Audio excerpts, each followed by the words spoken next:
প্রতিরোধ ও বিদ্রোহ চ্যাপ্টারের ক্লাস 10-এর আজকে আমাদের এটা 5 নম্বর ক্লাস।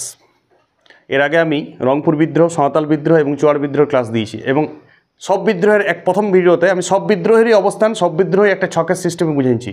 সব বিদ্রোহ একসাথে 12টা বিদ্রোহ আছে মোট। সন্ন্যাসী ফকির 1763 থেকে শুরু করে মুন্ডা বিদ্রোহ 1899 পর্যন্ত বিদ্রোহ আছে পরপর 12টা। আমি একটা কোডও দিয়েছি, সন্ন্যাসীর চুয়াড় ভি, পাগলাপাড়া, কৈফর্জি, সানিধাপা। তো আজকে সা পড়ব আমরা, সানিধাপা সা, সাঁওতাল বিদ্রোহ। সাঁওতাল বিদ্রোহ খুব ইম্পর্টেন্ট, বড় প্রশ্ন আসে পরীক্ষায়। ইতিহাসে সবথেকে বড় প্রশ্ন কত নম্বরের হয়? 8। সেইখান থেকেও কোশ্চেন আসে সাঁওতাল বিদ্রোহ থেকে। এর কারণ, এর ফলাফল, বিদ্রোহের প্রকৃতি এই ভিডিওর মধ্যে সব A to Z। সাঁওতাল বিদ্রোহের সবথেকে বেশি তথ্য দেবো আমি। পশ্চিমবাংলার বাংলা ভার্সন চ্যানেলে যত সাঁওতাল বিদ্রোহ সংক্রান্ত যত ভিডিও আছে তার থেকে কিছু কম আসবে না। গুণে মানে অনেক শ্রেষ্ঠ হবে ভিডিওটা। সাদা বোর্ডে ক্লাস, গুণে তো শ্রেষ্ঠ বটেই, মানটা তোমরা ঠিক করবে। তো ভিডিওটা সাদা বোর্ডে ক্লাস দিচ্ছি আমি সাঁওতাল বিদ্রোহের।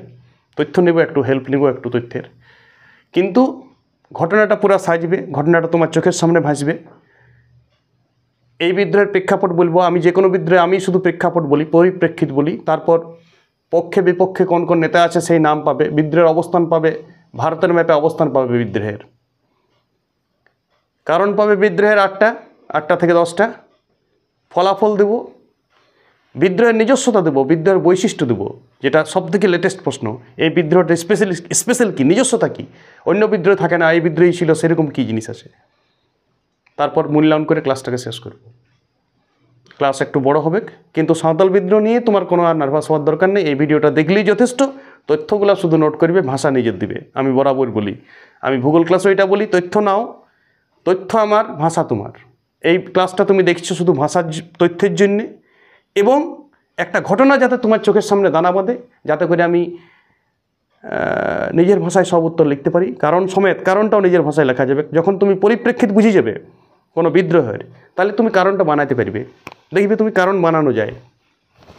যদি তোমাকে পরিপ্রেক্ষিতটা ভিডিওর ম্যান, যে কোনো ইতিহাস ক্লাসের পরিপ্রেক্ষিতটা ম্যান ক্লাস, তারপরেরটা সব বানানো যায়, সব বানানো যাবে যদি তুমি পরিপ্রেক্ষিত বুঝে দাও। কারণও বানানো যাবে, আর ফলাফল তো সব ইংরেজরা জিতেছিল, বিদ্রোহ তো দমন হয়েছিল, ফলাফল তো একটা তোমার কমন হয়ে আছে। কোনোটা কি ইংরেজ হারিয়েছে? ইস্ট ইন্ডিয়া কোম্পানি কোনোটাই হারে নাই। সাল তো 1855 থেকে 56। এই সময় কি ইংরেজ ভারত স্বাধীন হয়েছিল তারপর? না। তাহলে তো বিদ্রোহ গ্যারান্টি দমন হয়েছিল, ওটা তো আমরা জানি। আর নেতা তো সিধু কানু, সবাই জানো। বাকি জেলা জানো নেই সেটা বলবো, জন্মের থেকে জানি আমরা সিধু কানু, সাঁওতাল বিদ্রোহ। এই বিদ্রোহটাকে হুল বিদ্রোহ বলা হয়। দামিনী কোহ পজিশনে হয়েছিল, অর্থাৎ পাহাড়ের প্রান্তদেশ। দামিন ই কোহ, সাঁওতালি ভাষা এটা, দামিনী কোহ, দামিন ই কোহ, এই এলাকায় হয়েছিল বিদ্রোহটা। চলো প্রথমেই বলি এই বিদ্রোহের কোন পজিশনটা হয়েছিল 1855-56 সাল। আর তখন ভারতের গভর্নর জেনারেল, তখন আর বাংলার গভর্নর ছিল না, ভারতের গভর্নর জেনারেল হয়ে গেছে 33 সালে চার্টার অ্যাক্ট ছিল লর্ড ডালহৌসি। এটা তোমাকে মাথায় চাপায় রাখো। ডালহৌসির আন্ডারে, তার মানে ডালহৌসি এই সময় প্রধানমন্ত্রী। ইস্ট ইন্ডিয়া কোম্পানি তো দেশ চালাইছে, মুঘল সাম্রাজ্য শেষ হয়ে গিয়েছে ধুলিস্বাদ। ভারতের ইস্ট ইন্ডিয়া কোম্পানি গোটা ভারতটা দখল করে নিয়েছে। ভারতের গভর্নর জেনারেল 1833 সালে হয়েছে উইলিয়াম বেন্টিং প্রথম। আরে ওয়ারেন হেস্টিং তো বাংলার গভর্নর জেনারেল ছিল, লর্ড কর্নওয়ালিস তো বাংলার গভর্নর জেনারেল ছিল। বুঝতে পারছো তো? 1833 সালে হেস্টিং হয়েছিল প্রথম, এই উইলিয়াম বেন্টিং হয়েছিল প্রথম ভারতের গভর্নর জেনারেল। আর তারই পরবর্তী গভর্নর জেনারেল, তার ঠিক পরবর্তী না, আরও মাঝে 4-5 জন ছিল। তারপর লর্ড ডালহৌসি এসেছিল। ডালহৌসি খুব ইম্পর্টেন্ট গভর্নর জেনারেল ইন্ডিয়ার হিস্ট্রিতে। ইন্ডিয়ান হিস্ট্রিতে আর যে অবদান, মানে ব্যাপক অবদান, ব্যাপক। রেলপথ থেকে শুরু করে, শিক্ষা ব্যবস্থা থেকে শুরু করে, উডের ড্যাসপেজ থেকে শুরু করে, মানে কিছু কিছু সমাজ সংস্কার, কিছু কিছু শিক্ষা সংস্কার, খনিজ সম্পদ সংস্কার, শিল্প সংস্কার, মানে কি করে না এই লোকটা। ভারতবর্ষতে দেশের লোক এত উন্নত করে না ভারতবর্ষে, যেটা লর্ড ডালহৌসি করেছিল, সে যে কারণেই হোক। আজকে আমরা পড়ব সাঁওতাল বিদ্রোহ। দেখো এটা কোথায় হয়েছিল প্রথম। এটা পশ্চিমবঙ্গের ম্যাপটা সম্বন্ধে সবাই ওয়াকিবহাল নিশ্চয়। চুয়াড় বিদ্রোহের সময় আমি এঁকেছিলাম। পশ্চিমবঙ্গের ম্যাপটাতে সবাই জানেন তো, সবাই ম্যাপটা। ঠিক এইটার পরে এই দিকটাতে তখন ছিল বিহার, একটাই রাজ্য ছিল বিহার। ঠিক বিহারটার পশ্চিমবঙ্গে যেটা বীরভূম জেলা আছে, সেই বীরভূম জেলার সংলগ্ন বিহার পর্যন্ত, ভাগলপুর পর্যন্ত বিহারের, ইন্ডিয়ার ম্যাপে একটু দেখি, ইন্ডিয়ার ম্যাপে দেখলে বেশি কনসেপশন। তখন বাংলাদেশ ভাগ হয় না, আবার বলছি। মোটামুটি এটা যদি পশ্চিমবঙ্গ হয়, এই এলাকাটা তখন যদি পশ্চিমবাংলা হয়, মোটামুটি বিহারের ভাগলপুর এটা বাংলাদেশ। এইখান থেকে শুরু করে এই এলাকাটা পর্যন্ত, বিহারের ভাগলপুর, এদিকে বীরভূম থেকে শুরু করে ওইদিকে রাজমহল থেকে কোলগঞ্জ, এই এলাকাটা জুড়ে প্রায় এই এলাকাটা বীরভূম থেকে শুরু করে একদম এখন যেটা ঝাড়খণ্ডের কিছুটা এলাকা, কিছুটা বিহারের এলাকা, কিছুটা পশ্চিমবঙ্গের বীরভূম তক্ষ, এই এলাকাটা জুড়ে রাজমহল পাহাড় ছিল, এইখানটা এখনও আছে। রাজমহল পাহাড়ের ধারে ধারে সব গ্রামগুলো জুড়িয়ে আদিবাসীরা বিদ্রোহ করেছিল। পজিশন বুঝছো বিদ্রোহটা? ঠিক বিহার, ঝাড়খণ্ড আর পশ্চিমবাংলার বর্ডার, মানে একদম মিডিল, তিনটা জায়গার মিডিল যেখানে মিলছে, যেখানে ঝাড়খণ্ডেরও কিছুটা এলাকা, বিহারেরও কিছুটা এলাকা, ভাগলপুর পর্যন্ত, নাম তো শোনাই হোগা ভাগলপুর, আমাদের বীরভূম, এদিকে কোলগঞ্জ আর রাজমহল পাহাড়, উত্তরে রাজমহল পাহাড়, দক্ষিণে কোলগঞ্জ, পূর্বে বীরভূম, পশ্চিমে ভাগলপুর পর্যন্ত একটা বিস্তীর্ণ এলাকা, প্রায় 550-60 বর্গ কিলোমিটার জায়গা, মানে 2550 কিলোমিটার দৈর্ঘ্য, 50 কিলোমিটার প্রস্থ, 2500 বর্গ কিলোমিটার জুড়ে থাকে 5000 বর্গ কিলোমিটার জায়গা জুড়ে বিস্তৃত, মানে এই বিদ্রোহটার বিস্তার বা প্রভাব লক্ষ্য করা গিয়েছিল। ইতিহাসের একটা, ভারতের ইতিহাসের একটা নামকরা মানে বিদ্রোহ বা বিপ্লব, সাঁওতাল বিদ্রোহ। চলো শুরু করি। এইটার প্রেক্ষাপট, এটার নেতার নাম, অবস্থান, এই ম্যাপটা আমি মুছব। পশ্চিমবঙ্গের ম্যাপটা আমি শুধু আঁকা থাকবে। পশ্চিমবঙ্গের ম্যাপটার এইটা তুমি বিহার ভাববে, এইটা ঝাড়খণ্ড ভাববে নিচটা, হ্যাঁ? তাহলে আমি ওইখান থেকে সব কিছু বুঝাতে পারবো তোমাকে। আমি দরকার হলে পশ্চিমবঙ্গের ম্যাপের নিচটাও মুছে দেবো। এইটা বীরভূম জেলা ভাবো তুমি কনসেপশনে, এটা বিহার ভাবো, এটা ঝাড়খণ্ড ভাবো, কনসেপশন চাই, নাহলে কোনো কিছু আসবে না। আর এই এলাকাটা রাজমহল পাহাড় ভাবো, যা কিছু আসবে রাজমহল পাহাড়, এটা মেদিনীপুর ফেদিনীপুর, বুঝতে পারছো তো? সবলারই জানা দরকার আছে, একটু পরেই সব কিছু কথা আসবে। আমি এই ম্যাপটা মুছে দিচ্ছি, ভারতের ম্যাপটা, ওই ম্যাপটাতেই কাজ চালাবো আমি। দেখো এখানে নেতা যারা আগে, এই বিদ্রোহের নেতা কে কে ছিল? এই বিদ্রোহের নেতার তুমি পাবে ফার্স্টেই সিধু কানু, লেখা বুঝাচ্ছে ক্যামেরাম্যান? সিধু কানু এই বিদ্রোহের নেতা ছিল। সিধু কানু দুই ভাই, চাঁদ ভৈরব, দুই ভাই এরাও, চাঁদ ভৈরব, সব সাঁওতাল। আচ্ছা সাঁওতাল কারা? সাঁওতাল এখনকার যারা টাইটেল আছে, হো, তারপরে তোমার কি কি টাইটেল আছে, টুডু, হাঁসদা, হেমব্রম, সরেন, এইসব মান্ডি, এইসব যারা কাস্ট টাইটেল থাকে তারা সাঁওতাল হয়। আমাদের এখনও আছে, তারা আদিবাসী, তারা এখন আমাদের সাথে মিলেমিশে এই সমাজে সবাই আমরা মিলেমিশে বাস করছি। তাদেরই পূর্বপুরুষরা এই বিদ্রোহে মূলত অংশগ্রহণ করেছিল। সাথে অনেক অনেক গরিব মানুষও, খাইটি খাওয়া মানুষও, কামার, কুমোর, সুতার, মাল সম্প্রদায়, গরিব কিছু হিন্দু সম্প্রদায়ও এই বিদ্রোহে, সাঁওতালরাকেও আমি হিন্দুই ধরি, তার উপজাতি যদিও, তারাও এই বিদ্রোহে অংশগ্রহণ করেছে। সবাই মুসলিম সম্প্রদায়েরও কিছু মানুষ এই বিদ্রোহে অংশগ্রহণ করেছিল। সিধু কানু, চাঁদ ভৈরব, কালো প্রামাণিক, ডমন মাঝি, ভেরি গুড, ডমন মাঝি, বীর সিং, এরা এই বিদ্রোহে প্রচুর অংশগ্রহণ করেছিল। প্রমুখ এই বিদ্রোহের এগুলো নেতা ছিল সিধু কানু, চাঁদ ভৈরব, কালো প্রামাণিক, ডমন মাঝি, বীর সিং। মাথায় ঢুকাও, সিধু কানু তো তুমি জানোই। দেখো বিপক্ষে নেতা ছিল, প্রথমেই তো আমি লিখেইছি লর্ড ডালহৌসি, মেন নেতা তো উই তো আন্ডারটেকিং পুরা ভারতটা সেই সময়, গোটা ভারতবর্ষের গভর্নর জেনারেল ছিল উনি, লর্ড ডালহৌসি। তো উনি তো সর্বোপরি, তারপরও কিছু তো জমিদার, কাদের বিরুদ্ধে বিদ্রোহ? ইয়াদের বিদ্রোহ হচ্ছে মহাজন, জমিদার, ইজারাদার, দোকানদার। কিছু দোকানদার করতো এখানে, কি দোকান করতো? তারা শস্য বিক্রেতা, তারা ধান চাল কিনতো ইয়াদের কাছ থেকে। ইয়ারা যে চাষ করতো, মুরগি কিনতো, ইয়ারা কাঠ কিনতো, সেইটার যেমন ইয়ারাকে পয়সা দিত বা মুদ্রা দিত বা অনেক কিছু জিনিস দিত, বিনিময় প্রথায় চালাইতো। শস্য ব্যবসায়ী, এটা খুব ইম্পর্টেন্ট। শস্য ব্যবসায়ী, জমিদার, মহাজন, এই শস্য ব্যবসায়ী এইখানে এসেছে নতুন। শস্য ব্যবসায়ী একদল মানুষ, একদল মারোয়াড়ি সম্প্রদায় এসে গেছিল বসবাস করতে এখানে। শস্য ব্যবসায়ী ছিল, জমিদার ছিল, মহাজন ছিল। তার মধ্যে দু একজনের নাম বলছি, যেমন একজন বিপক্ষের লোক ছিল, নেতা বলো, দীনদয়াল মহাজন। ইনি মহাজন ছিল, দীনদয়াল বলে একজন। আর বলো, দারোগা মহেশ দাস খুব ডেঞ্জারাস ছিল, দিঘিতলা, দিঘিখানার দারোগা মহেশ দাস। এর মতন অত্যাচারী আর দুটা ছিল নাই। মহেশ দাস একটা গুন্ডা ছিল, অত্যাচার করতে সাঁওতালদের উপর পুরা। আর কে ছিল? মেজর বারেজ ছিল, ভাগলপুরের মেজর বারেজ, এটা ইংরেজ সৈনিক। আর নাম করা কে ছিল, আর কিছু জমিদার ফমিদার স্থানীয়, হ্যাঁ, কিছু জায়গাটার নাম কি, বাজারটার নাম কি, বারাওয়াইত। বারাওয়াইত বাজারের কিছু জমিদার, কিছু মহাজন, বারাওয়াইত বাজার ছিল একটা সামনে, বারওয়াইত বাজার। এইটা কিন্তু খুব ইম্পর্টেন্ট জিনিস হবে, এখানে আমি লিখে রাখছি, বারওয়াইতের বাজার, একটা বাজার ছিল এখানে, যেখানে মহাজনরা বসত, শস্য ব্যবসায়ী বসত, সুদ দিত সাঁওতালরাকে কর দিত, সুদ দিত, সাঁওতালরাকে ঠকাইত। এরা তো পড়াশোনা অত ভালো ছিল না। এবারে তুমি প্রেক্ষাপটটি শোনো। যে কোনো যুদ্ধর বা বিপ্লব এবং বিদ্রোহ চ্যাপ্টারটার সব বিদ্রোহগুলোরই তুমি যদি প্রেক্ষাপট বুঝে যাও, বাকিটা বানায় লেখা যাবে। প্রেক্ষাপটটা খুব সুন্দর করে শুনবে, এটা শোনার জিনিস বটে। এটা আমি কটা ঘটনাটা বলবো, লিখবো না কিছুই, প্রেক্ষাপট শোনো। দেখো, বারওয়াইত বাজারটা আমি এখানে লিখে রাখি, নামটা দরকার হবে, বারওয়াইত বাজার। শুনো, 1793 সাল লর্ড কর্নওয়ালিস প্রথম চিরস্থায়ী বন্দোবস্ত চালু করেছিল। আজকে লয়, বিদ্রোহটা 60 বছর আগের কথা। তারা এই এলাকাটা মেদিনীপুর, বাঁকুড়া, তারপরে সিংভূম, হাজারিবাগ, পালামো, ঝাড়খণ্ডের বিভিন্ন এলাকা বা বোকারো, এইসব জায়গা, বীরভূম, তীরভূম, মেদিনীপুর, পুরুলিয়া, বাঁকুড়া, পুরুলিয়াও, এই এলাকাতে যে গরিব মানুষ ছিল সাঁওতালরা, তারা ছিল কৃষিকাজ করতো, পশু শিকার করতো এলাকায়। কিন্তু এইখানে যখন চিরস্থায়ী বন্দোবস্ত হয়ে গেল, নতুন নতুন জমিদার বসলো, বলেছি তোমাকে চোয়ার বিদ্রোহের এই ঘটনাটা, ঠিক চোয়ার বিদ্রোহের পর থেকে ভাবো। চোয়ার বিদ্রোহ শেষ হয়ে গেছে, চোয়ার বিদ্রোহ দমন করেছে কিছু কিছু মাঝি তাজি ছিল, যারা জমিদারের হয়ে কাজ করতো না, নিজের কৃষিকাজ ছিল, পশু শিকার করতো, ফলমূল সংগ্রহ করতো, বনেই এদের জীবন, বনটাকে এদের বিরাট ভালোবাসত। আর বনের ধারে ধারে অনুন্নত জমিতে চাষ করতো এরা ঘিঞ্জি পরিবেশ পছন্দ করতো না। উন্নত পরিবেশ, লোকালয়, ভদ্র মানুষ, এইসব থেকে এরা লজ্জাবোধ করতো এবং দূরে থাকতো, নিজেদের সমাজ নিয়ে বেঁচে থাকতে চাইতো।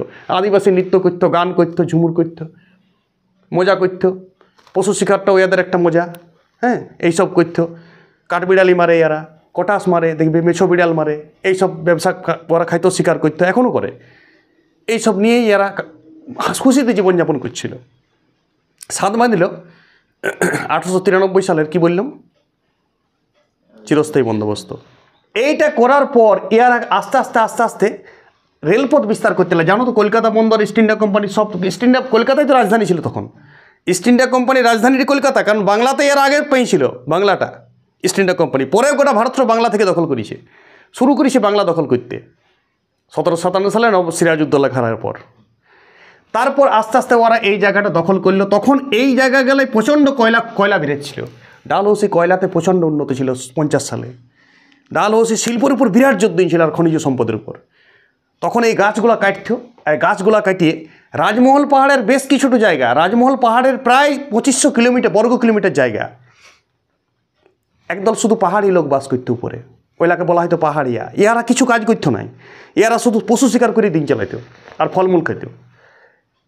যখন এখান থেকে রেল লাইন হয়েছিল, কলকাতা থেকে একদম ভাগলপুর তক একটা রেল লাইন চালু করেছিল কে, ডালহৌসি, যাতে করে ওই সকল কয়লা ফয়লাগুলা নিয়ে যাওয়া যায়। আর এখানে অনেক মালপত্র নিয়ে যাওয়ার জন্য, মেশিন নিয়ে যাওয়ার জন্য কয়লা খনি পেয়েছিল, শিল্প করছিল আস্তে আস্তে, যোগাযোগ ব্যবস্থা উন্নতি করতে খুঁজছিল। তখন তো ভারতটা গোটাই দখল করছিল আস্তে আস্তে ওরা। বুঝে ভারতের ম্যাপ দিয়ে ভাববে, আমি ভারতের ম্যাপটা আঁকিনি, এখানে ভারতের ম্যাপ আঁকার জায়গা হবে না, নাহলে বোঝানো যেত। তখন এরা এই জায়গাটাকে বলেছিল রাজমহল পাহাড়ের গাছপালা কাটিয়ে রেল লাইন করে ওই ভাগলপুর পর্যন্ত একটা লাইন নিয়ে যাব, এবং সেখান থেকে খনিজ সম্পদগুলোকে আরোহণ করব। কয়লা ফয়লা বিরাচ্ছিল, অভ্র মাইকা টাইকা, চুনাপথর, পুনাপথর। দুর্গাপুর ফুরগাপুরের শিল্প হওয়ারও চান্স ছিল খুব, এই এলাকাটা সব কাছাকাছি। তখন এইখানে একদল মানুষ, পাহাড়িয়াগুলা অত্যাচার করতো। ইংরেজি সৈন্য যেত, ওরা মারি দিত। পাহাড়িগুলা কোনো কাজও করতো না, রেল লাইন কোড়াও কাজ করতো না, জমিটাও উন্নত করতো না। আর এই সকল জায়গা ছিল বিনা ট্যাক্সের, শুধু গাছপালা ছিল, চাষবাস হইতো নাই। তখন ওরা দেখলো এই সাঁওতাল মানুষরাকে, এই এলাকার বিভিন্ন প্রান্ত থেকে সাঁওতাল মানুষরাকে বললো, তোমরা চলো এখানে থাকো, তোমাদের জমিটা দিয়ে দেওয়া হবে পুরা, এবং তোমরাকে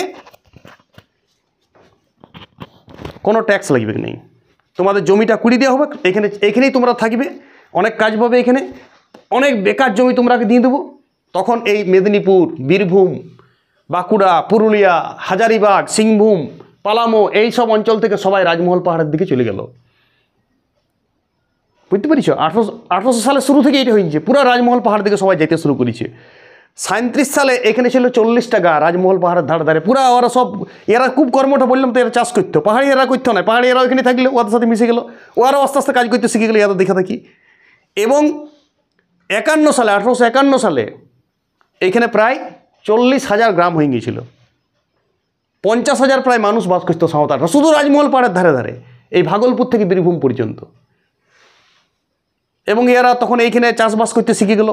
কেউ কেউ ইংরেজদের ইস্ট ইন্ডিয়া কোম্পানিতেও বিভিন্ন খনিতে কাজ করতো, রেল লাইন বসানোর কাজ কেউ কেউ করলো, গাছ কাটলো, বিভিন্ন ধরনের থানা বসিল, এইখানে থানা বসিল, বাজার বসিল, এই বড়াইতের বাজার সৃষ্টি করলো ইয়াদের জন্য। এরা যে শস্য চাষবাস করতো সেই শস্য চাষবাস দিত, বড়াইতের বাজারে বিক্রি করতো, বড়াইতের বাজার থেকে এরা অন্যান্য জিনিস দিত। আচ্ছা, কিছু এইখানে দেখো, ব্যাপটিয়াস রামকৃষ্ণ মিশন 1801-2 সালে প্রতিষ্ঠা ছিল, কলকাতা ইংরেজরা করেছিল, জানেন তো সবাই, ওয়েলেসলির সময়। তারপরে সেইখানে মিশনারিরা আবার এখানে শিক্ষা দীক্ষার জন্য গিয়েছিল। এই জায়গাটাকে ওরা নাম দিয়েছিল দামিনী কোহ। যত এলাকার মানে আদিবাসী সম্প্রদায়, সাঁওতাল সম্প্রদায় মূলত, তার সাথে সাথে কিছু মাল, কিছু কর্মকার, কিছু সূত্রধর, সবাই মিলেমিশে বাস করতো দামিনী কোহতে। আর জমি পুরা আবাদি জমি করে নিয়েছিল, সব অনাবাদি জমিটাকে আবাদি করেছিল, এবং কোনো ট্যাক্স লাগতো না। ইয়ারাকে বলা ছিল 3 বছর ট্যাক্স লাগিবে নাই, তারপর কিন্তু ট্যাক্স লাগিবে। দেখো এই এলাকাটাতে এত সম্পদ গড়ে উঠলো, একদিকে খনিজ সম্পদ, একদিকে কৃষিজ সম্পদ, একদিকে বনজ সম্পদ। রাজমহল পাহাড়টা পুরাটা তো কাটে নাই, জঙ্গল তো ছিল কিছু, একদিকে ফলমূল সব, মানে জায়গাটা একটা সম্ভার জায়গায় পরিণত হয়েছিল। জায়গাটার নাম দিয়েছিল দামিনী কোহ। যত এলাকা সাঁওতাল সব শুনতে পেয়েছিল এলাকাটা অনেক কাজ, চলো সব মেদিনীপুর ছাড়িয়ে এইখানে বসবাস করতে শুরু করেছিল। 1830 থেকে শুরু করে 1850-এর মধ্যে 90% সাঁওতাল মানুষ এই এলাকার সব এই দামিনী কোহতে বাস করতে শুরু করেছিল। প্রেক্ষাপট বুঝো। এইবারে সমস্যা হলো 1852-53 সালগুলোতে নতুন আইন হলো, ইয়াদের করটা আস্তে আস্তে বাড়াই দিল, জমিদার নতুন নতুন গেল, এখানে জমিদারের আন্ডারে চলে এলো জায়গা, জমিদার আবার মহাজন বসাইলো, মহাজনী বাজার করে দিল দু একটা জায়গায়। মহাজনী বাজারটার কি নাম? মহাজনী বাজার আক্রমণ করেছিল পাকুড়ের জমিদার, এটা পাকুড়ের জমিদারের আন্ডারে ছিল জায়গাটা। অনেক জমিদার আন্ডারে ছিল, এত বড় এলাকা একটা জমিদার হতে পারে না। পাকুড়ের একটা জমিদার ছিল নাম করা, আর লিটিপাড়াতে মহাজন পাড়া সৃষ্টি করেছিল। লিটিপাড়ার মহাজনরা এরাকে অনেক ধার দেনা দিত, চাষ করার জন্য এরা টাকা লিত, গরু কেনার জন্য টাকা লিত, ঘর করার জন্য মহাজনদের কাছ থেকে টাকা লিত। এবারে দেখো এই মহাজনরা এরাকে অনেক ঠকাইত, সব থেকে বেশি ঠকাইতে আবার এইখানে একদল, বলেছি না তোমাকে, একদল শস্য ব্যবসায়ী।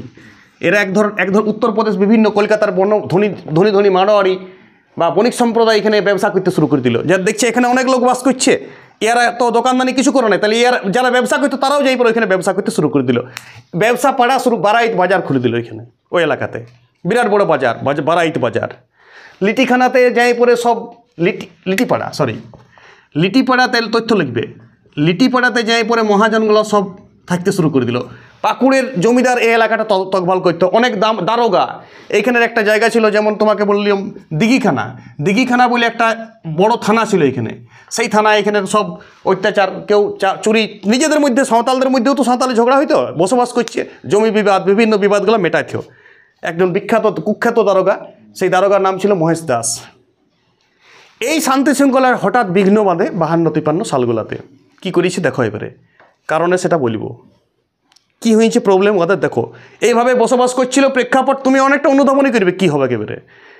3 বছরের শর্ত শেষ, জমি পুরা ভালো হয়ে গেছে, এলাকা পুরা সুপার, রেলপথ বসছে, যোগাযোগ ভালো, ইস্ট ইন্ডিয়া কোম্পানির শাসন কলকাতা থেকে পুরা চলছে এলাকায়, পুরা থানা ফানা সব বসে নিয়েছে। আরে পুলিশ থানা তো 90 সালে পুরা কমপ্লিট, সব থানা হয়ে গেছে এলাকা। থানা, জমিদার, ইজারাদার, মহাজন, শস্য ব্যবসায়ী সবাই মিলে এই জায়গাটা কন্ট্রোল করছে, আর সাঁওতালরা পুরা কাজ করছে, ওরাও আনন্দে আছে। দেখো এবারে প্রবলেম বিদ্রোহটা কেন হয়েছে কারণে আমি বলবো সব, এক একটা পয়েন্টে কারণ বলবো, এক একটা পয়েন্টে সব বিদ্রোহগুলো তুমি পেয়ে যাবে, ঠিক আছে। প্রেক্ষাপট কিন্তু খুব ইম্পর্ট্যান্ট, আগা বলে দিচ্ছি, যে কোনো বিদ্রোহের সবাই জোর দেবে কিন্তু প্রেক্ষাপটের উপর। প্রেক্ষাপট যদি একবার বুঝে যাও,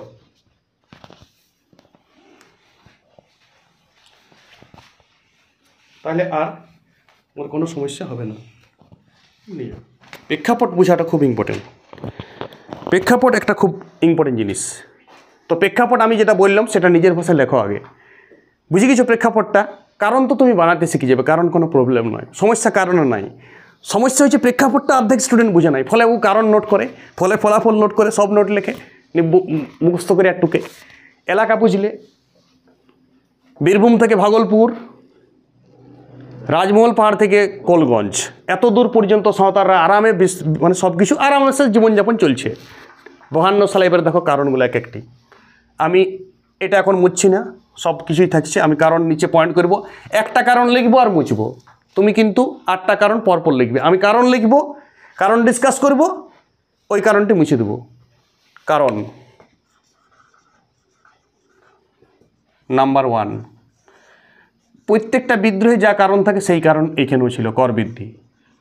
প্রথমত বলেছিলাম 3 বছরের শর্ত ছিল যে তোমরা এসে পরে বিভিন্ন জায়গা থেকে ইংরেজরাই নিয়ে এসছে এই লোকগুলাকে, কারণ এখানে যারা স্থানীয় পাহাড়ি ছিল তারা কোনো কাজ করতো নাই, তারা কাজেই করতো নাই, তারা খাঁটি পশু শিকার করতো আর পাহাড়ে জঙ্গল ঘুরে বলতো কাজ করতে বলে দূর। ওদের মানে ভদ্র হবার নাই, ওরা যেমন আছে তেমনি থাকবে, ওইটাই সুখে শান্তির থাকতে। ওরা আরও বর্বর, সাঁওতালের থেকেও বর্বর ছিল, পাহাড়ি জাতি থাকতে এখানে, নিজস্ব জাতি, রাজমহল পাহাড়ের ধারে ধারে। কিন্তু দামিনী কোহ বানাইলো কারা? দামিনী কোহ মানে এর অর্থ হচ্ছে পাহাড়ের প্রান্ত দেশ, পাহাড় থেকে কাটা জমি, এটার এই অর্থ হচ্ছে দামিনী কোহ। এই দামিনী কোহ এলাকাটাতে কর বৃদ্ধি করে দিল, জমিদার বসাইলো বিভিন্ন ধরনের, যেমন পাকুড়ের জমিদার বসাইন ছিল, তেমনি আরও অনেক বিভিন্ন জায়গায় জমিদার ছিল। জায়গাটা ছোট ছিল না, একটা জমিদারের কাজ হতো না, গাদা জমিদার, গাদা বিভিন্ন বিভিন্ন জমিদার আন্ডারে দিয়ে দিয়েছিল ইস্ট ইন্ডিয়া কোম্পানি।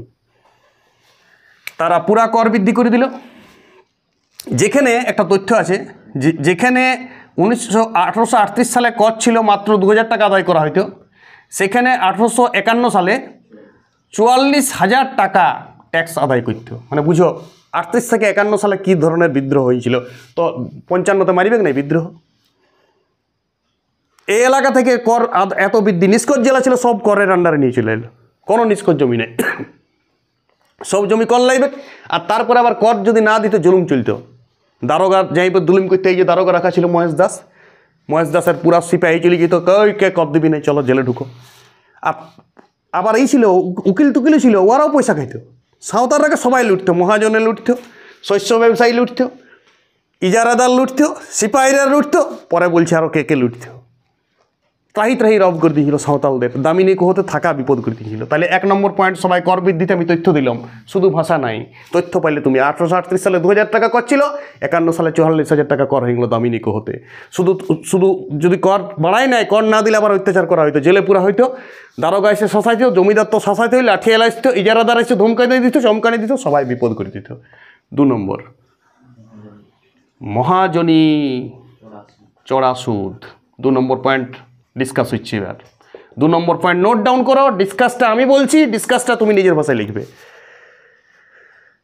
দেখো মহাজনরা এখানে এক ধরনের অদ্ভুত ধরনের সিস্টেম বাই করেছিল। সিস্টেমটার নাম ছিল বন্ড প্রথা। 2 ধরনের বন্ডে সাইন করা হতো ধার দিবার সময়। দেখো যারা চাষ করছিল, এরা চাষ করার জন্য বিভিন্ন ধরনের শস্য কেনার জন্য, বীজ কেনার জন্য, পশু কেনার জন্য, লাঙ্গল কেনার জন্য, হাল কেনার জন্য, কোদাল কেনার জন্য টাকা তো লাগে। তো এদের কাছে কাঁচা টাকা থুড়ি না ছিল। তখন এরা মহাজনদের কাছে, আর মহাজন তো ওই টাকা দেওয়ার জন্য লিটিপাড়াতে আসে পরে কলকাতা থেকে সব মহাজনরা উঠে চলে গিয়েছিল, আরও বিভিন্ন বিহার থেকে মহাজন গিয়েছিল, পাটনা থেকে, আর এলাহাবাদ থেকে মহাজন আসতো, দিল্লি থেকে মহাজন আসতো। শুনেছিল যে এই এলাকায় কোনো নাই, এরাকে ঠকানো যাবে আরামসে, চলো মহাজন পাড়া লিটিপাড়ায় থাকতো সবাই। তো ওরা 2 ধরনের কর চালু করেছিল, নাম বলো। একটা কামিয়াতি প্রথা, কামিয়াতি, আর একটা হাওয়ারি প্রথা। নোট ডাউন করবে সবাই, বানানটা দেখবে। হাওয়ারি প্রথা, কামিয়াতি প্রথা। তো শোনো, তথ্য লাও, প্রচণ্ড তথ্য আছে এই নোটটাতে। আর এটা নোট নয়, আমি নিজের ভাষায় বলছি, সাদা বোর্ডে ক্লাস দিচ্ছি আমি। একটু তথ্য বাইর থেকে হেল্প নিচ্ছি, শুধু একটু তথ্য। 99% আমি নিজের ভাষায় পড়াচ্ছি, বই থেকে পড়িয়েছি আমি, সেইটাই তোমাকে বলছি। ইতিহাসের একমাত্র চ্যানেল যেটা সাদা বোর্ডে ক্লাস হয় ইন্ডিয়াতে, একমাত্র চ্যানেল। তুমি সার্চ করো, গোটা দুনিয়া সার্চ করো, লেখা এসে যায়, রিডিং পড়ে সব। কেউ নেপথ্যে পড়ছে, বিভিন্ন ছবি এসে গেছে। হ্যাঁ, সাঁওতাল বিদ্রোহের বিভিন্ন ছবি, যেগুলো তোমার কোনো কাজেই লাগবে না, শুধু ম্যাপটা কাজে লাগবে। ওই কোথাকার কোন ছবি ক্যামেরায় তুলে পাঠাই দেয়, সেই ছবিগুলো ওরা দিতে থাকে, আর নেপথ্যে আওয়াজ দেয়, এই হয়েছে এই নিয়ে বই দেখে। তো কামিয়াতি প্রথা এইটাতে শুনো, মহাজন বলছে ধার দেবো তোরাকে, বন্ড কর, সাইন কর, এবং এই ধার না শোধ করতে পারলে আমার জমিতে এসে কাজ করবি। তোর জমিটাও আমার হয়ে যাবে কিছুদিন পর, তুই শুধু জমিতে কাজ করবি। কামিয়াতি প্রথা। তুই জমির মালিক লয় স্যার, ধার না শোধ করতে পারলে বন্ডে সাইন করাই লিত। আর উকিল টুকিল সব তো বাঁধা, বললাম পুলিশ টুলিশ সব বাঁধা, সব তো টাকা চলতো। আর হাওয়ারি প্রথা হইতো মহাজনদের ঘরে লেবার কাটতে হতো, ঝাড়ু দিয়া, জল তোলা, রান্না বাটা, বাটনা বাটা, বাজার করা, সব কাজ করাই লিত যতদিন না ধার শোধ করবি। এইটা হচ্ছে হারোয়ারি প্রথা, আর এটা হচ্ছে কামিয়াতি প্রথা। নোট ডাউন করো, কামওয়াতি প্রথা আর হাওয়ারি রয়ে দীর্ঘই প্রথা। লেখা বুঝাচ্ছেন, একটু জুম করো। আমি বললাম কামওয়াতি প্রথা মানে জমিটাই নিয়ে লিত, জমিতে কর্মচারী থেকে যেত, যে ধার লিত যতদিন না ধার শোধ করতে পারবে, যতদিন না এক টাইম দিত, ওই টাইমের মধ্যে ধার না শোধ করতে পারলে জমিটাও আর তুমি শুধু ওই জমিটার কর্মী, এবারে মানে জমিটা মহাজনদের হয়ে যেত। এমনি করেই তো মহাজনরা ব্যবসা করতো। আর হাওয়ারি প্রথা মহাজনদের জমিদারদের ঘরে কাজ করতে হবে, বাস। এই দুটো পয়েন্ট এখন বললাম, কর বৃদ্ধি এবং মহাজনী চড়া সুদ। মহাজনী চড়া সুদের দুটো তথ্য দিলাম, কামওয়াতি প্রথা এবং হাওয়ারি প্রথা। চলো 3 নম্বর পয়েন্ট নিয়ে ডিসকাস করি। কারণ সবাই মুছবে, কারণ আমি কিন্তু 8টা কারণ দেবো। 3 নম্বর কারণ, না, শস্য ব্যবসায়ীদের অত্যাচার।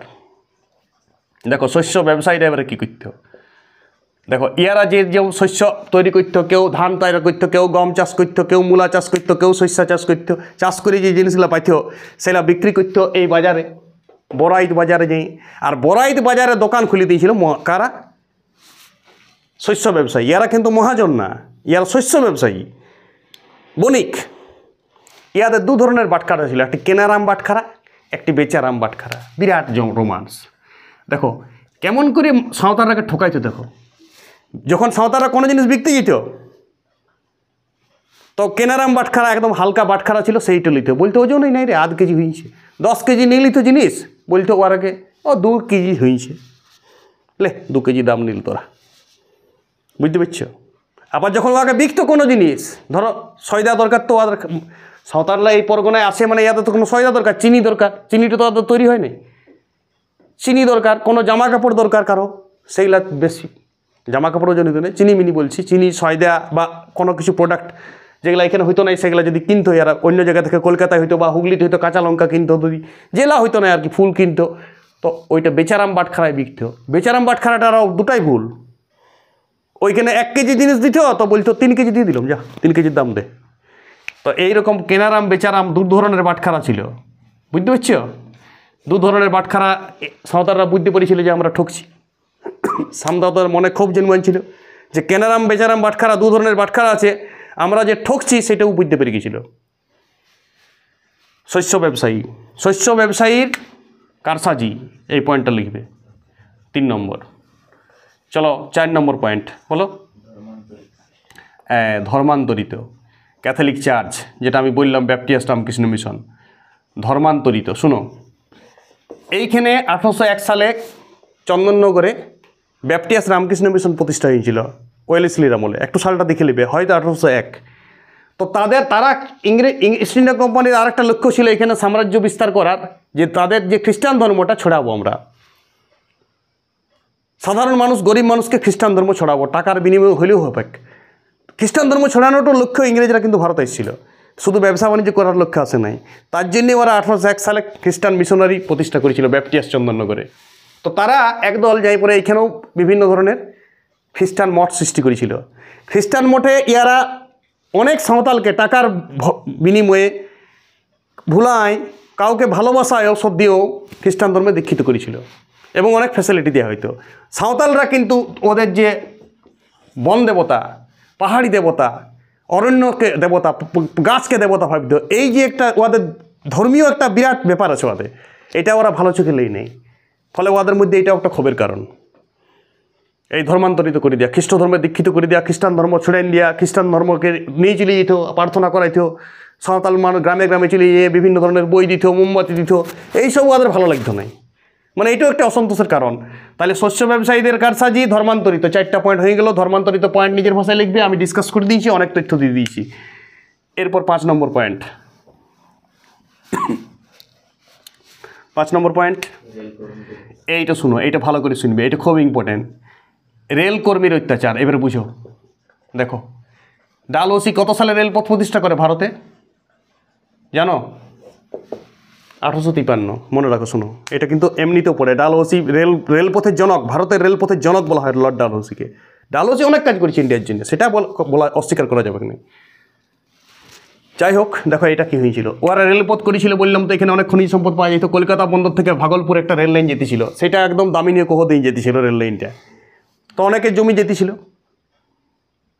রেল কর্মচারী যারা কাজ করতো তারা ইয়াদের কাছে হাঁস মুরগি নিয়ে চলে এসতো ঘর থেকে রাইতে, সারা রাত কাজ হইতো, রেলের ঠিকাদার কাজ করাইতো, হাঁস মুরগি নিয়ে চলে আসতো, কারো গরু ছাগল নিয়ে আসতো, এসে কেটে খাইয়ে দিত। গাছ কাটতো, রেল লাইন হওয়ার জন্য গাছ কাটতো। রেলের স্লিপার তখন সিমেন্টের ছিল না, তখন কাঠের ছিল। রেলের স্লিপার এখনও কাঠের আছে দেখবে, স্লিপারগুলো লাইনের মাঝে মাঝে। তো ইয়াদের গাছ কাটতে, ওরা গাছ কাটাটা ভালো চোখে নিত নাই। তারপরে রেলকর্মীরা শুনেছি, মানে বিভিন্ন বইয়ে লেখা থাকে যে এরা ইয়াদের যে মহিলাদের উপর অত্যাচার করত, বিভিন্ন গ্রামের মহিলাদের উপরও রেলকর্মীরা অত্যাচার করত। এইসব ইয়ারা ভালো চোখে লেই নেই, রেলকর্মীদের অত্যাচার অসহ্য হয়ে গেছিল ইয়াদের চোখে, ফলে এটাও একটা বিদ্রোহের কারণ। আর রেল লাইনের শব্দ বললাম তো, যন্ত্র সভ্যতাতে ইয়ারা একদম ইয়াদের মধ্যে প্রাকৃতিক পাখির ডাক, সূর্যের আলো, নদীর ঝর্ণার জল, এইসবই ইয়াদের ভালোবাসা। এই যন্ত্র সভ্যতা রেল লাইনে আসবে, গজ বিরাট কিছু হবে, গুজব ছড়াইতে হবে, গুজবে এরা বিরাট কান দিত সাঁওতালরা। একটা গুজবকেও যদি কিছু ভালো কাজ দিত, যদি কেউ বলে দিত যে এটা খারাপ হয়েছে, বাস সুদ ধরে যেতে হবে। চলো বিদ্রোহ শুরু। নেক্সট পয়েন্ট, বিচার না পাওয়া। এইবার শুনো, এত কিছুর পরেও এই যে মহাজনী বাটখারাতে ঠকতো, বিচার না পাইতো, বিচারালয় তো ছিল। 6 নম্বর পয়েন্ট, বিচার না পাওয়া, অবিচারে থেকে যেত। এরা দারোগাকে যে বলতে, স্থানীয় পুলিশ বলতে, চল মহাজনদের কাছে পুলিশ টাকা খাইতো। শুধু রেল কর্মচারীদেরও পুলিশদের হাত, সব তো ইস্ট ইন্ডিয়া কোম্পানির লোক, সব তো সরকারি লোক। সরকারি লোকের একটা দপ্তরের সঙ্গে অন্য দপ্তরের সব মিল ছিল। ফলে এরা কেউ ইয়াদের কথাতে কান দেয় নাই। কাদের কথায়? বিদ্রোহীদের কথায় কেউ কান দেয়নি। তো এরা বিচার পাইত না এমনি। কেনারাম বাচারাম বলছে বাটখারাতে আমরা কম দিচ্ছি, দেখো বিকাশ সময় বেশি ওজন নিয়ে নিছে, কেনার সময় ধর চল হ্যাট, পুলিশ ওয়ালটা ওয়াদের নামে কেস দিত। আর কেস উকিল মামলা মকদ্দমাতে এরা মানে পাইত নাই, এদের অত কিছু জানা ছিল না, ফলে এরা বিচারটা একদমই পাইত নাই। এটাও এদের দীর্ঘদিনের ক্ষোভ। 6 নম্বর পয়েন্ট। 7 নম্বর দেখো, 7 নম্বর পয়েন্ট, তুমি এই 6টাই মূল কারণ। এই কারণেই ওরা অতিষ্ঠ হয়ে গেছিল। তাও আমরা বলি 7 নম্বর, রেল কর্মচারীদের সঙ্গে আমি যে পয়েন্টটা দিয়েছিলাম সেখানে গাছ কাটা বলে দিয়েছিলাম।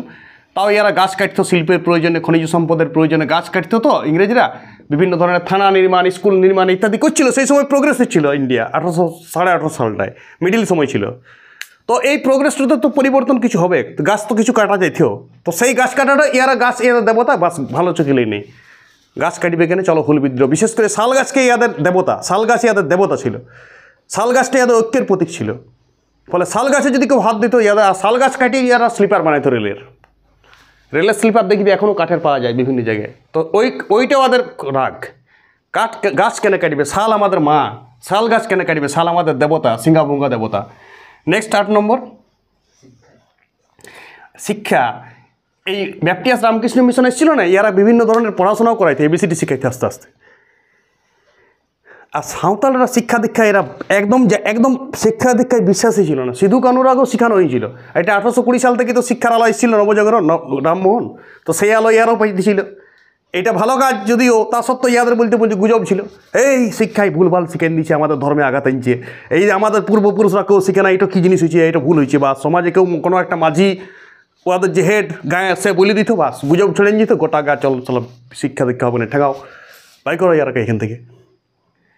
এরা এই বাইরের পার্টি, যত বাইরের পার্টি সবকে, এই জমিদার আসুক, মহাজন আসুক, দারোগা আসুক, রেল কর্মচারী, সবাইকে দিকু বলতো। দিকু মানে বহিরাগত, মনে রাখবে, দিকু শব্দটা ইয়ারা লিখত। যেমন দামিনী কহ দিকু, কারাকে দিকু বলতো দিকুদের হেঁটাও, দিকুদের রাখা চলবে নাই।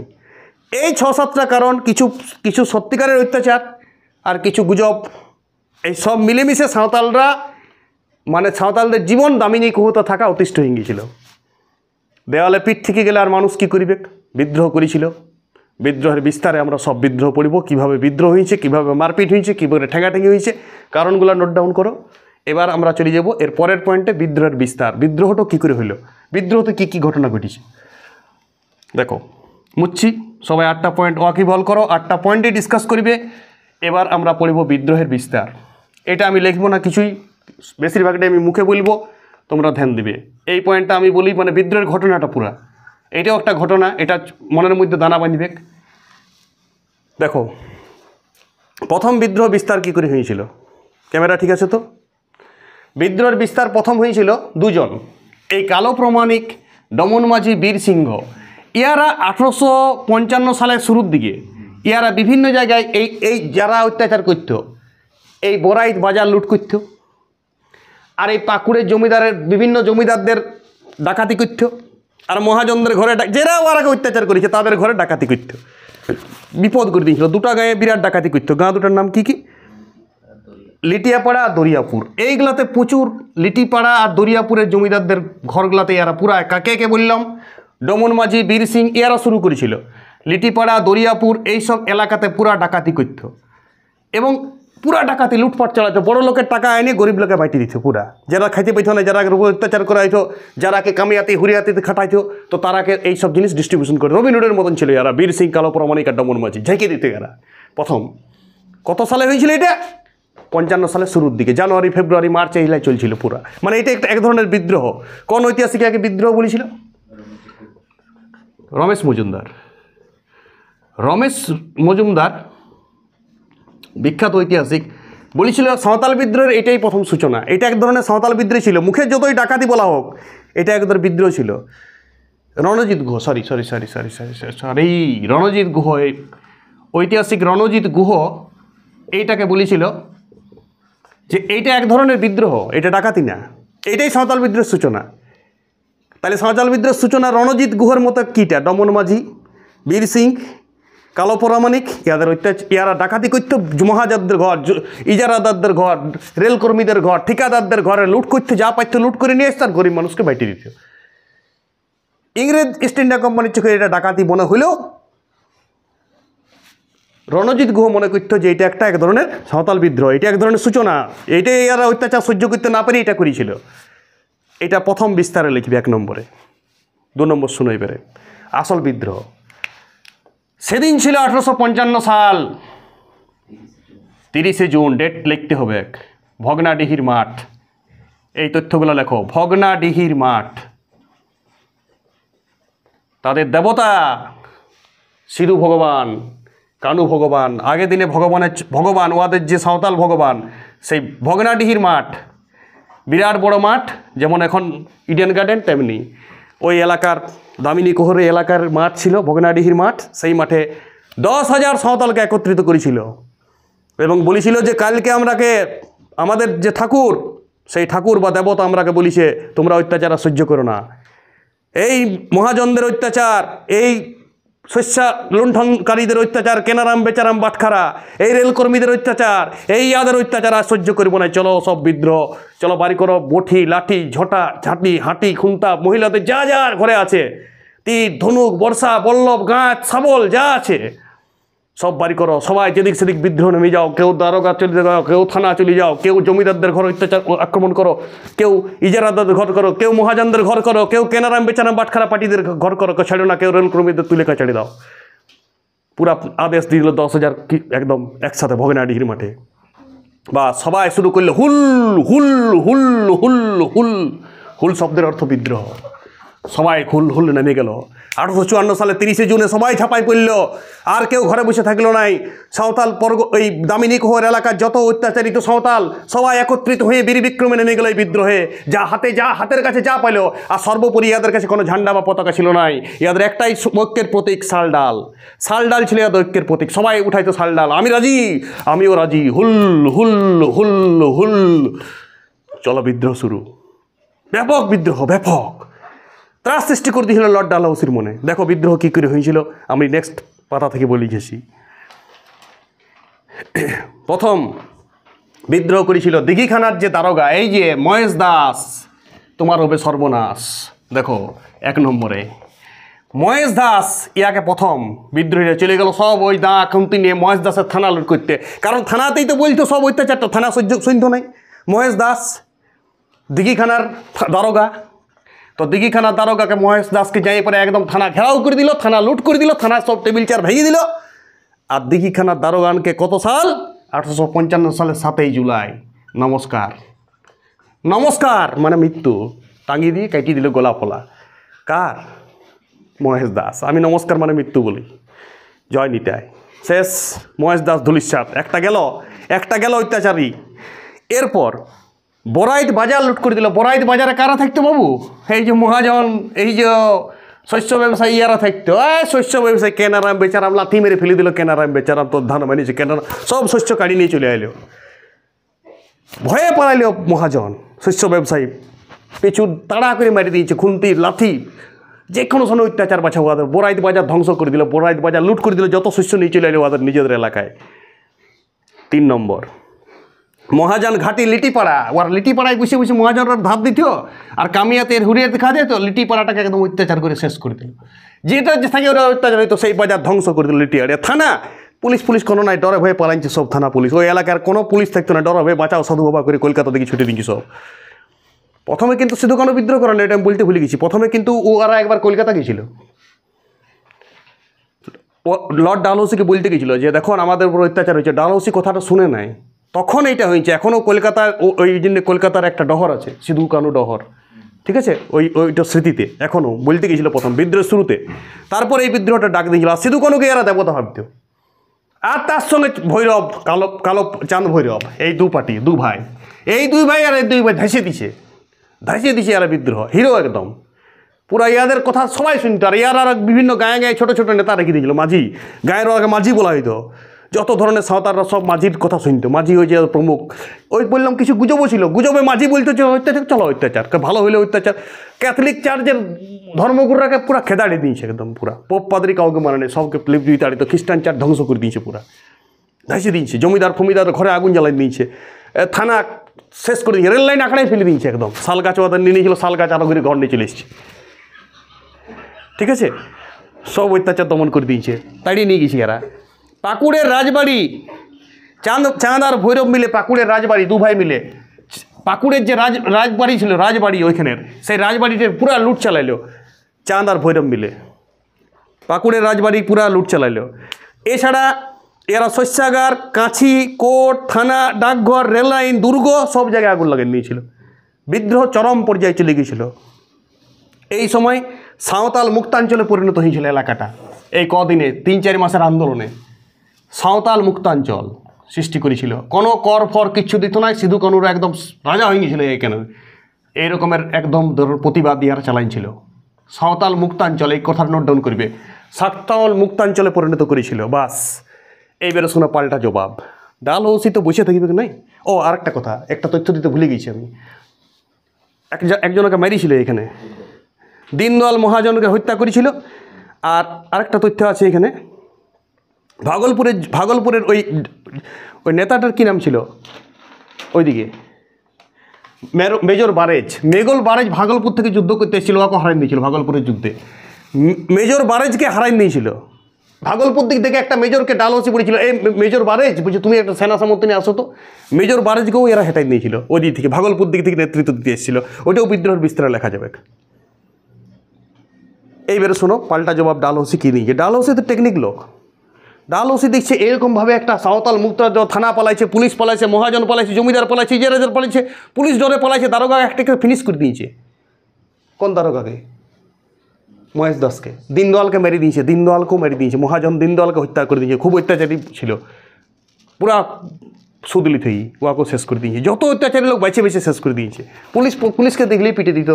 খ্রিস্টান মিশনারির মাস্টার টাস্টার সবকে মারত, শিক্ষা দিত যারা, সবকে ভয়ে পালাইছে। স্কুল সব বন্ধ, খ্রিস্টান মঠ বন্ধ। ডালহৌসি তখন মুর্শিদাবাদের নবাবকে নিল। নবাবকে চলো নবাব, যুদ্ধের আয়োজন। বিরাট সৈন্য ফোর্স নিয়ে আইলো ইংল্যান্ড থেকে। আরও নতুন বিভিন্ন ইস্ট ইন্ডিয়া কোম্পানি, চেন্নাই থেকে, মুম্বাই থেকে সৈন্য নিয়ে আইলো। পুরা কামান, গুলিগোলা, আধুনিক অস্ত্র সব। আরও পুলিশ প্রশাসন, থানাতে সব চলে গেল। ব্যাপক বিদ্রোহ হইল বগনাডির মাঠে, ব্যাপক যুদ্ধে সিধু ডাইরেক্ট প্রাণ হারাইল। এইদিকে ভাগলপুরের যুদ্ধে চাঁদ আর ভৈরবকে মেরে দিল। আর সব অস্ত্রশস্ত্র আধুনিক, পুরা নিজের গিয়েছিল। লর্ড ডালহৌসি নিজে যুদ্ধ করতে গিয়েছিল। আর এই গিয়েছিল নবাব, মুর্শিদাবাদের নবাব ও ডালহৌসির দিকে। তখন বললাম তো ওই মির্জাফরের ভাইয়ের ভাই কেউ হবে। কথাটা বুঝতেছ? শেষের দিকে নবাব 18 সালের নবাব, মীর কাসিম হবে না, অনেক পরে, তারপরে তাদের বংশের নাম করে নবাব লয়, এটা ইস্ট ইন্ডিয়া কোম্পানির লোক সব নামে এমনি নবাব রাখা হয়েছিল জাস্ট ফিটিং করার জন্য। তারা মিলে নবাব তো একটা হাতি চালাই নিয়েছিল 40টা গায়ের উপর, খেপা হাতি, হাতির দল নবাবের ছিল, সব লোককে মেরে দিয়েছিল প্রায়। কানুকে ধরেছিল, কানুর ফাঁসি দিয়েছে, কানুর ফাঁসি দিয়েছে 56 সালের ফেব্রুয়ারি মাসে, 56 সালের ফেব্রুয়ারি মাসে কানুর ফাঁসি, মনে রাখো। কানুর ফাঁসি, সিধুকে তো যুদ্ধতে মেরে দিয়েছিল, আর কানুর ফাঁসি হয়েছিল ফেব্রুয়ারি মাসে। কালো পরামানিক চাঁদ ভৈরবকেও মেরে দিয়েছিল। আর এলাকা তো সবকে আগেই অ্যারেস্ট করে নিয়েছিল, কালো পরামানিক, বীর সিং সবাইকে অ্যারেস্ট করে নিয়েছিল। যত নেতা বিদ্রোহ একদম দমন করে দিয়েছিল। আর বাকি যারা বাঁচি ছিল বিভিন্ন গায়ের মাঝি যারা বিদ্রোহ করতে, নেতা ছিল নাম না করা, সিধু কানু বাদ দিয়েও তো গাদান লোক ছিল, তারাকে সব একটা বাঁশ টাঙিত দুটা আর ফাঁসি দিয়ে দিত ডাইরেক্ট, যেখানে সেখানে ফাঁসি, রাস্তাঘাটে ফাঁসি দিয়ে দিত। 25,000 সাঁওতালকে ফাঁসি দিয়ে দিয়েছিল গাছে চড়াই। বিদ্রোহ দমন, ঠান্ডা কালা করাইলে ডালহৌসি। যাই হোক, বিদ্রোহ দমন হলেও আমরা কিছু শিক্ষা, কিছু সংস্কার, কিছু প্রতিবাদ, সাঁওতালদের বীরত্ব, এগুলা কোনোদিন ভুলব না, ইতিহাসে অমর হয়ে থাকবে। আজকে আমরা এই বিদ্রোহ, এবার বিদ্রোহের বিস্তার শেষ, এবার আমরা বিদ্রোহের ফলাফল পড়ব। বিদ্রোহের ফলাফল ছোট নোট। বিদ্রোহের বিস্তার কিন্তু নিজের ভাষায় লিখবে, আমি অনেক তথ্য দিয়েছি, তথ্যগুলো সব নোট ডাউন করবে, একটা তথ্য ছাড়বে না। এবার আমরা পড়ব বিদ্রোহের ফলাফল। লেখা নিশ্চয়ই বুঝাইছে, লেখা বুঝাইছে তো?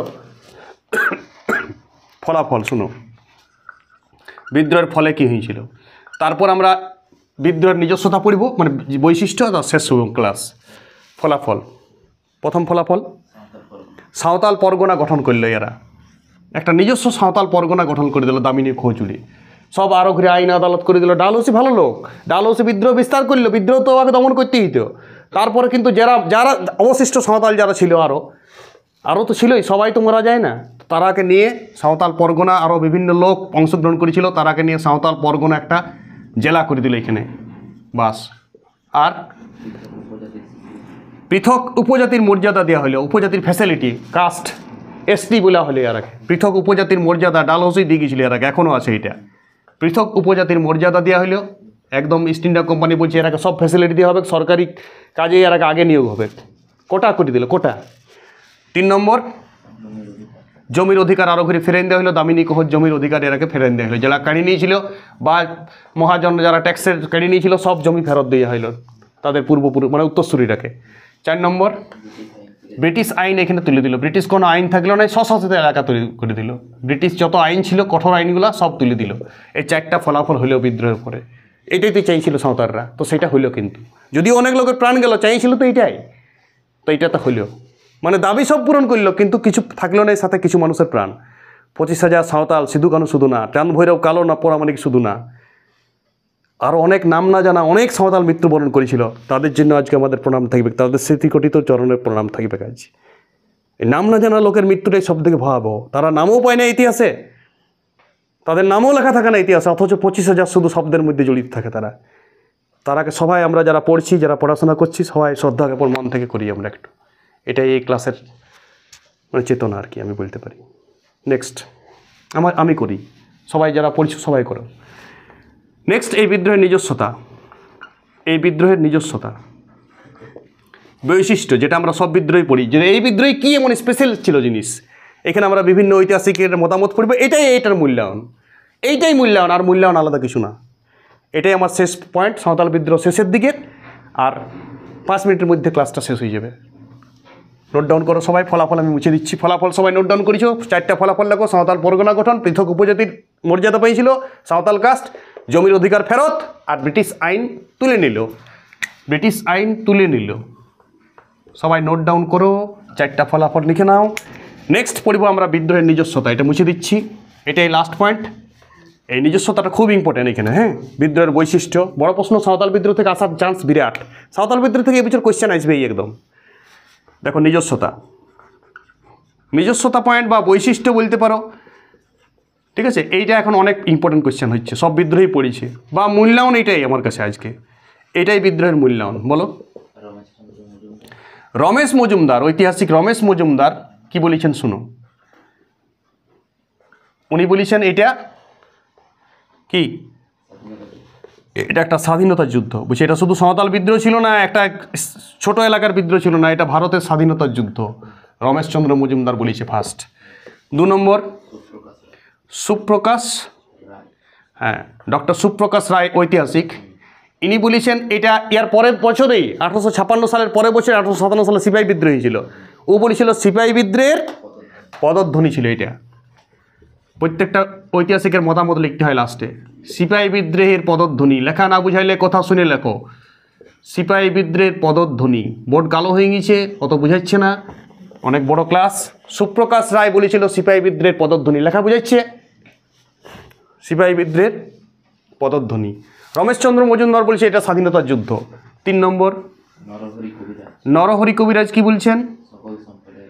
হ্যাঁ, এইটা দেখো, শুধু সাঁওতালরা দ্রুত বিদ্রোহে অংশগ্রহণ করে নাই, করেছিল কর্মকার, সূত্রধর, কুমোর, মাল সম্প্রদায়, কিছু মুসলিম সম্প্রদায়, সব সম্প্রদায়ের এটা কি ছিল? মুক্তিযুদ্ধ। সকল সম্প্রদায়ের মুক্তিযুদ্ধ কে বলেছে?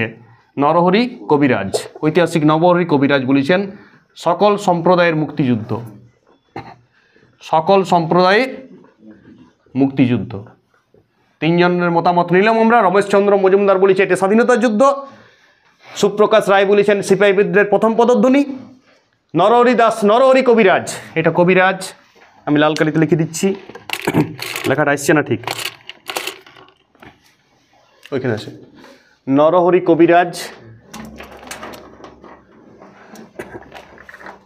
নরহরি কবিরাজ বলেছে, নরহরি কবিরাজ, কবিরাজ বলেছে সকল সম্প্রদায়ের মুক্তিযুদ্ধ, সম্প্রদায়ের আমি নাম উল্লেখ করেছি মুখে। 4 নম্বর এইটা ছিল ধর্মীয়, এক ধরনের ধর্মীয় আবেগ ছিল এর মধ্যে। সিধু কানু বলেছিল না যে আমাকে ঠাকুর বলেছে, ওই ঠাকুরের কথা শুনে সবাই বিদ্রোহে ঝাঁপাই করেছিল। নেতৃত্বের কথা তো শুনতই এরা, যারা নেতা তারাকে বিরাট ভগবান ভাবত, আর নেতৃত্বের উপর মানে নেতৃত্বের অনুগত, এইটা বৈশিষ্ট্য ছিল এই বিদ্রোহের। নেতৃত্বের অনুগত, নেতৃত্বের কথা বিরাট শুনতে এরা, আর ধর্মীয় আবেগ ছিল বিদ্রোহটার মধ্যে। সিধু কানু ঢুকাইছিল ধর্মীয় আবেগটা, বলেছিল আমরাকে আমাদের দেবতা বলিছে, বিদ্রোহ করো, অত্যাচার সহ্য করো না। ভাগনাড়ির মাঠে প্রথমেই শাল গাছ তুলে সবাই সংকল্প করেছিল, সবাই শপথ করেছিল শাল গাছের ডাল ধরে। আর শাল গাছের ডাল 5 নম্বর, শাল গাছের ডাল ছিল এইটার কি? ঐক্যের প্রতীক। এই বিদ্রোহে শাল গাছের ডাল সবাই সবাইকে প্রেরণ করতো, ভেট করতে হয়, তুমিও শাল গাছের ডাল পাঠাইতো, ইয়েও পাঠাইতো, মানে ওইটা একটা ঐক্যের ব্যাপার, শান্তির প্রতীক, ইয়াদের নিজেদের মধ্যে একটা ইউনিটির প্রতীক। শাল গাছের ডালটা ইয়াদের ছিল পতাকা, সাঁওতাল পরগনার শাল গাছের ডাল ছিল ঐক্যের প্রতীক এই বিদ্রোহে। এইগুলাই অন্য বিদ্রোহে পাওয়া যায় না, বাস। আর এই যে মত আমরা ঐতিহাসিক 3 জনের মত দিলাম, সেটাও এই বিদ্রোহে বলেছে, এই বিদ্রোহের জন্য বলেছে এইটা, ফলে এই বিদ্রোহের এটাও স্পেশাল, এই বিদ্রোহের এটাও নিজস্বতা। যাই হোক, বিদ্রোহ দমন হয়েছিল, তা সত্ত্বেও সাঁওতাল বিদ্রোহ ভারতবর্ষের ইতিহাসে অক্ষুণ্ণ হয়ে থাকবে। ইয়ার স্মৃতি, ইয়ার গৌরব, ইয়ার যে সিধু কানু কাল ভৈরবদের যে বিক্রম, এবং সেই 25,000 নাম না জানা যে সাঁওতাল, তাদের যে বলিদান, সেই বলিদান ইতিহাস চিরকাল মনে রাখবে। সবাই আমরা এদের সালাম, নমস্কার, প্রণাম জানাই। ওকে, ক্লাস শেষ, সবাই ভালো থাকবেন।